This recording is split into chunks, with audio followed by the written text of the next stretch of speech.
This book is so good. Like, I don't know what to tell you. Just read it. Literally read it. Hello everyone and welcome to another video. So today I really wanted to talk about some of the books that I've read recently. Back in March I filmed one of these videos where I filled you in on like all the books that I'd read, basically just a wrap up. And since then I have read some more books. I've actually been reading a lot again, which is super nice. Even though I've been super busy, I've been listening to a lot of audiobooks, which has really helped me be able to read a lot more.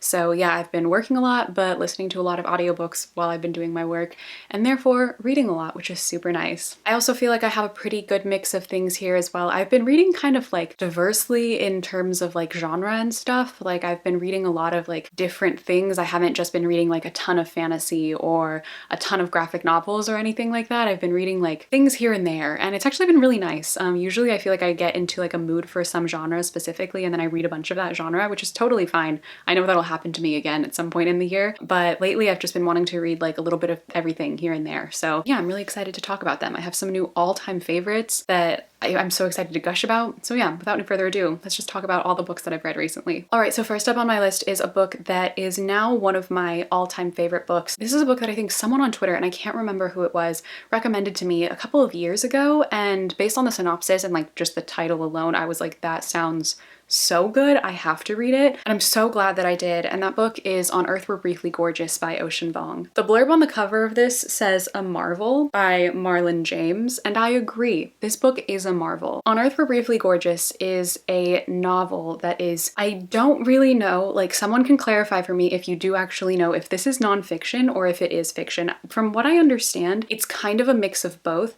It's kind of the author's like own personal like autobiography in a sense of like his own experiences, but at the same time I think parts of it, aspects of it are fictionalized. But the story is basically a letter that the author has written to his mother who is illiterate. She can't read in English, and so it's written to somebody who can't read. And that concept alone I just found so utterly fascinating, but the story itself is so beautiful. Like it's so well done. It's really heartbreaking. It's very sad. Definitely I would put a lot of like content warnings on this. I'll try to like list some of them in the description box where I list the book just so you have like more details. It's not an easy subject matter, but it is so beautifully written. Ocean Vuong is a poet, and you can clearly tell when you're reading this. This prose reads like poetry. It's utterly beautiful. The story itself is about the author writing this letter to his mother and telling like her story and his grandmother's story about them immigrating here from Vietnam and what his experience was like growing up Vietnamese American and gay and what that felt like and everything that came along with that. It's about war and identity and familial relationships and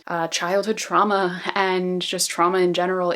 I just don't know how to describe this. It's like definitely the type of thing that you have to read. It is so different than almost anything I've ever read, but it is also one of my favorite things I have ever read. Like this makes it onto my like list of probably top 10 favorite books I've ever read because it's so good. It's just so well written. There were actually a few quotes that I wrote down from this while I was reading it because they were just so beautiful, and I just want to share a couple of them. When can I say your name and have it mean only your name and not what you left behind?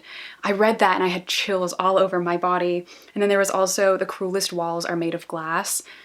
So simple, so beautiful. You can clearly tell he's a poet. And then my absolute favorite quote from this entire book was, maybe we look into mirrors not merely to seek beauty, regardless how elusive, but to make sure, despite the facts, that we are still there, that the hunted body we move in has been annihilated, scraped out. I have chills again. It's so good. I'm telling you, read this book. Read it. It's so worth it. It's so wonderful. It's some of the best writing I have ever read. And obviously, I gave this 5 out of 5 stars. All right, and next up, as many of you probably know because I filmed a whole reading vlog about this, I ended up rereading the entire Shadow and Bone trilogy. I reread these books to prepare for the release of the Netflix show. I filmed a whole reading vlog about it, filled with spoilers, so you could see like all of my thoughts. The first two were actually a reread for me because I'd read these two before, but I'd never read Ruin and Rising before, so that was why I wanted to read them before the show came out, because I really didn't remember a lot from these two, and obviously I didn't know how the series ended, but I ended up filming that vlog because I wanted to document my experience, and honestly it was so much fun to film and such a great experience, and this definitely made me want to start rereading some more books that I've read and loved in the past, or even some that I felt kind of iffy about to see how my opinions have changed. It was a really great experiment on like why I like rereading so much and why I think rereading books matters. But yeah, I'm not going to talk about it too much here since I did film that entire vlog, but if you do want to just briefly know my thoughts on this, originally when I'd read read the Grisha trilogy, the first two books.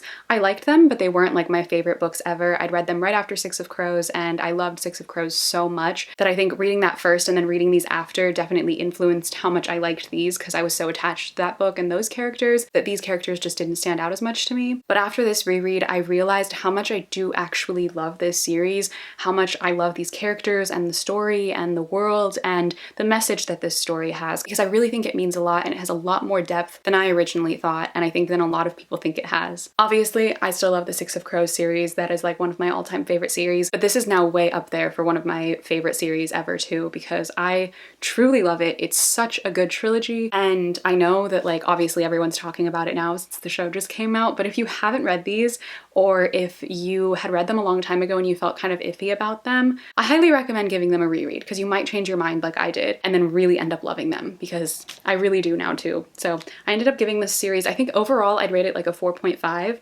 like really great. Not one of my absolute all-time favorites, but definitely one of my favorites, and definitely one I would recommend. All right, and then next up, because I was still in a very Shadow and Bone mood, I decided to pick up The Lives of Saints by Leigh Bardugo. This is basically just like short stories about the different saints in the Grisha world. It basically tells you like the story behind each saint. It's kind of like a mythology book, and then it has artwork in here as well of each different saint, and it was just really nice, just like a nice like little addition to the like world and world building. I don't typically read a lot of things like this that are like either novellas or little like short story collections and stuff like that about like fantasy series I like, but every once in a while when I'm like really in the mood for it, I do like to pick them up, and it was just nice to know more about the saints. Also, this is just so pretty, and I think they had like a copy of this in the actual Shadow and Bone show, so I was like very much motivated to pick it up, partly because it's so pretty, but also I read it first and I really liked it, and then I decided to buy the copy because it was nice and it actually did contribute to my understanding of the world and the universe. So I enjoyed this. I don't think I gave this a rating technically, because I just didn't really know how to rate it. It doesn't feel like something I could rate precisely. I'd say I'd just like give it a 3, I guess. Yeah, if you want more Grisha content, I would recommend picking this up. All right, and then next up I read what is probably now one of just like my new all-time favorites that I'm so excited to talk about. This book completely took me by surprise, and that book is The Stationery Shop by Marjan Kamali. This book is so good. Like, I don't know what to tell you. Just read it. Literally read it. The best way I can describe this book is take two of my all-time favorite books, The Seven Husbands of Evelyn Hugo, and mix it with The Shadow of the Wind by Carlos Ruiz Zafón. Mix those two books and you essentially get the vibe of this book. It's so good. It's immaculate. Immaculate. It's so good. I'll explain in a minute why I think it's similar to Evelyn Hugo and The Shadow of the Wind, but first, to just tell you like a summary of it. It takes place in Iran in 1953, and our main character, Roya, is just this like 17-year-old girl who ends up going into this stationery shop slash bookshop one day, and she meets this guy named Bahman, and the two of them like kind of hit it off, and then they kind of start to have a thing with one another, but Bahman is like very political, and he's involved a lot in like the politics of what's going on in Iran at that time, and along with that, Bahman's mother does not like Roya and does not want him to marry her because she doesn't view Roya or her family as like good enough for Bahman. So yeah, there's like this conflict going on in their relationship, and I don't want to say a lot more because like I don't want you to know much more about it, but it also takes place over like the span of a very long time. So we start out when Roya is actually living in the US, and she's like 70 something years old, like maybe almost 80 years old, and we go back and forth in time every once in a while. So it takes place in the 50s, and then it also takes place in like 2013, I think, is like our modern day. And we get to see like what happens in between all of that time with their relationship and their lives. And oh my God, like the twists and turns of this. As someone who does not get like surprised by plot twists very often, this was so refreshing to read because I did not predict anything that happened in this. Literally none of the things that happened, any of the plot twists, I couldn't predict any of them, and it was so nice. So it's really like a love story that kind of takes place over the span of like several years, and it's just so beautiful and so well written and heart-wrenching. And as someone who is Iranian American and knows like a little bit about the history just based on like what my parents have told me, because obviously the education system deeply failed us and taught us nothing about the history of Iran, specifically in America. It was so nice to like hear some stories that like my parents or grandparents have told me about like the actual history and what was going on like actually unfold in this story as well. And there are also the cultural aspects of the story as well, which meant a lot to me. But even like besides all of that, it's just so well written. It's so well written. It's such a good romance. And it reminds me of Evelyn Hugo because it takes place over this long span of time. And it has that similar vibe. Obviously, Roya is not a celebrity like Evelyn is in Evelyn Hugo, but it is about this person who was like her one true love throughout her entire life, and about how that relationship unfolded and what happened to it and the mistakes that were made and the lies that were told. And it's so beautiful. And the reason it reminds me of Shadow of the Wind as well is because it has that like historical aspect to it, and there is the like political like climate that's like behind the scenes of like the rest of the story as well. And it's just, I don't know how to explain, like I love those two books so much, and I'm always looking to find something that reminds me of them in terms of like atmosphere and vibe, and this book is it. If you've ever wanted to read anything that reminds you of Evelyn Hugo, I highly recommend reading this. It's so good.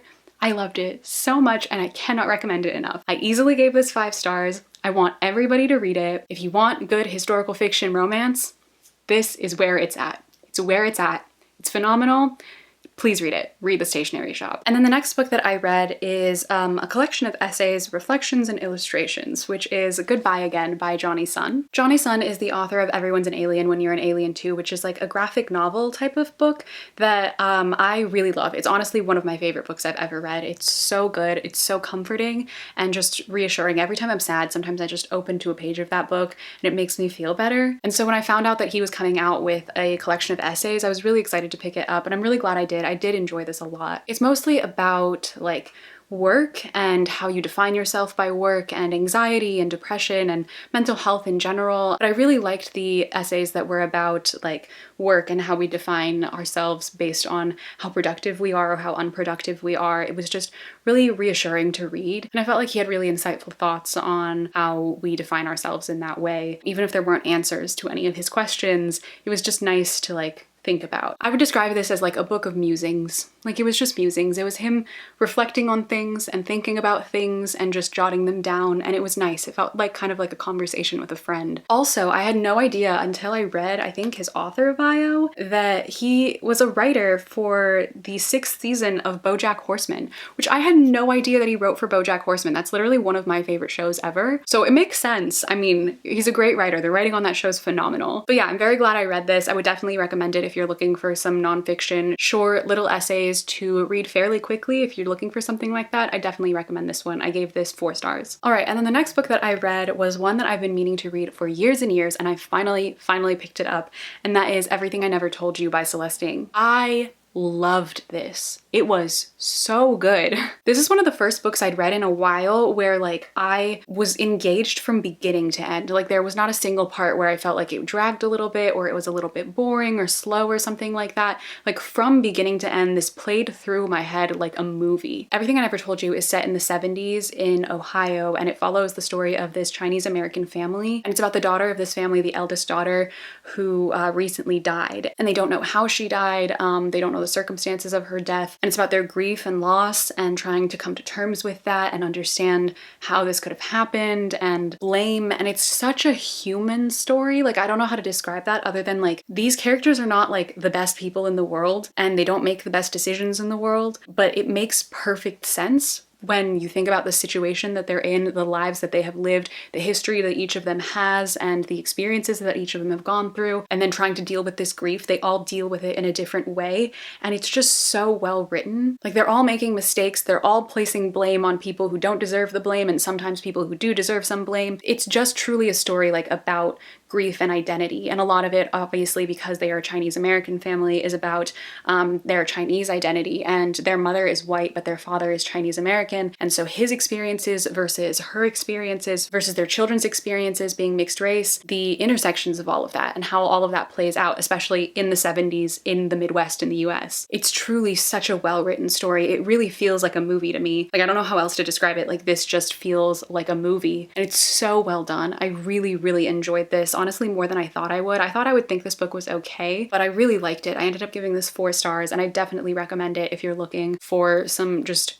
great, engaging, not super long fiction that will keep you captivated from page 1 to the final page. Like it's so worth reading. And then the next book that I read was Freshwater by Akwaeke Emezi. This is also kind of unlike anything I've ever read before, and I didn't end up giving this a rating only because I don't know how to describe this other than like I don't think I am the intended audience for this book. It just doesn't feel like right or fair of me to like give this a specific rating because I am not who this book was meant to reach, even though I did read it and I did genuinely enjoy it because I think it's one of the most well-written things I've ever read. It was also very hard for me to read though, because there was honestly some things in it that were like too triggering for me at times. So like I would have to like skim certain parts of it. And it's hard for me to rate anything that's like that. Sometimes I do if like a certain part of it like really resonates with me and like I just emotionally feel like I need to give this book like 4 stars or something like that. But other times if something is like a little bit too difficult for me to read, I don't feel comfortable rating it, especially when it's like something so personal, because this is another book that I feel like is a little bit autobiographical. Like it's kind of like a memoir in some senses, but it's also still fiction. I know the author has said that they used a lot of their own like personal experiences in this book. So I like don't feel right giving it like a true rating, if that makes sense. Just to explain why I like didn't give this a star rating, but that doesn't mean I didn't like it. I'll read you a little bit of the summary of it to kind of like explain what it's about. It says, Freshwater explores the surreal experience of having a fractured self. It centers around a young Nigerian woman, Ada, who develops separate selves within her as a result of being born with, quote, one foot on the other side. Unsettling, heart-wrenching, dark, and powerful, Freshwater is a sharp evocation of a rare way of experiencing the world that illuminates how we all construct our identities. Ada begins her life in the south of Nigeria as a troubled baby and a source of deep concern to her family. When Ada comes of age and moves to America for college, the group of selves within her grow power and agency. A traumatic assault leads to the crystallization of her alternate selves. So that's just to give you like a little bit like of an understanding of what this book is particularly about. A lot of it is about gender identity and which self is the self, what is identity, what is your true identity. I have several friends who really, really love this book, and I completely understand why, because it is such a beautiful take on identity and a different way of looking at it for a lot of people who've never thought about identity in this way. And I think it does a really good job of exploring that topic and in a lot of ways shedding light on how that can be different for someone who isn't cisgendered. Like I said, for me, I did really enjoy this. It was just very difficult for me to read at times, specifically with some of the more triggering content in it. That's the only warning that I would give on this book. Just be aware of the content in it. Obviously, sexual assault is one of them, but I would definitely recommend it if you're looking for a book about identity, specifically gender identity and the self and what the true self is. I think it's really well written, and I'm very excited to read other books by Akwaeke Emezi because I feel like I'm really gonna love their writing, because I did love the writing in this, so I feel like I might enjoy some of the other books even more. All right, and finally we move on to the very last book that I read recently, and that is actually a manga. I texted my friend Ashley from Ashley Outpaged on YouTube about like her manga recommendations. She loves reading manga and has like lots of recommendations, so she sent me like a whole list of lots of great recommendations, and I wanted like romance manga. And I started reading Horimiya Volume 1 because there's an anime out for it. So I read Volume 1 and then I watched the whole anime, and then I started reading Volume 2 as well. So yeah, I'm on Volume 2 now, but I did finish reading Volume 1 and I really enjoyed it. It's really cheesy at times. There are a lot of like very normative like gender stereotypes of like what a woman does and what like a man does and stuff like that. So like there are like little things here and there that I wasn't like the biggest fan of in it, but like overall it was really fun to read. It was very like simple and light, and I didn't have to think a lot, and I just could be immersed in this little like romance world, and I had a great time. I also really loved the whole anime. Again, there were like aspects of it that like weren't my favorite, but overall I really enjoyed it. So I'm really excited to continue reading the rest of the volumes. I'm probably going to read the entire series. Maybe from here I will read some more manga as well. So if you have any manga recommendations for me, please let me know. I like a good romance. I like some fantasy, just whatever you all like. You all know my taste to some degree, so like whatever you think would be my taste, definitely let me know so that I can try it out. And I think I ended up giving this one 4 stars. It might be closer to like 3.75, but rounded it up to a 4 because it was still very enjoyable for me. I really enjoyed this, and I'm excited to read some more manga. I'm finally delving into the world of manga. I've been watching anime for years at this point, but I've never really actually read a manga. I've read lots of graphic novels and comics and stuff, but I haven't technically read a manga. So that was the first one I've ever read, and I'm excited to continue reading more. But yeah, there you all have it. That is it for all the books that I've read recently. I hope hope you all enjoyed watching this video. Let me know in the comments down below if you have read any of the books that I mentioned in this video. What are your thoughts on any of them? I also quickly did want to mention a huge thank you to all of you for my last video and the support you showed for me and my necklace that I just launched. Thank you to everyone who ordered it. Thank you so much. It means the world to me. I know it sold out in like a day, but it will be restocked. I will keep you all updated on the restock info, both on here and on Instagram. More on Instagram, so if you really want to know more about like the restock info, that will be on Instagram, so you can know if you weren't able to get the necklace, you can get it this time. I've been told that it should be restocked in about a month or so, so from now actually it should be like less than a month. But by the end of May / beginning of June is when I'm guessing they will be back in stock, and I will definitely keep you updated on that. If you weren't able to get one, you can definitely get them again, and they have stocked more this time, so it shouldn't sell out as fast. So hopefully you'll be able to get one if you wanted to. But again, I just really wanted to extend my gratitude to you all. It meant so much to me that you are all as excited about this as I am, and I'm just so happy. Like, seeing your pictures of you all wearing it has been incredible, like truly incredible and absolutely surreal. So thank you all deeply. Again, I'll keep you updated on restock info. But if you'd like to follow me on any of my social media, all my links are in the description box as always. But thank you all so much for watching. I hope you enjoyed, and I will see you in my next video. Bye.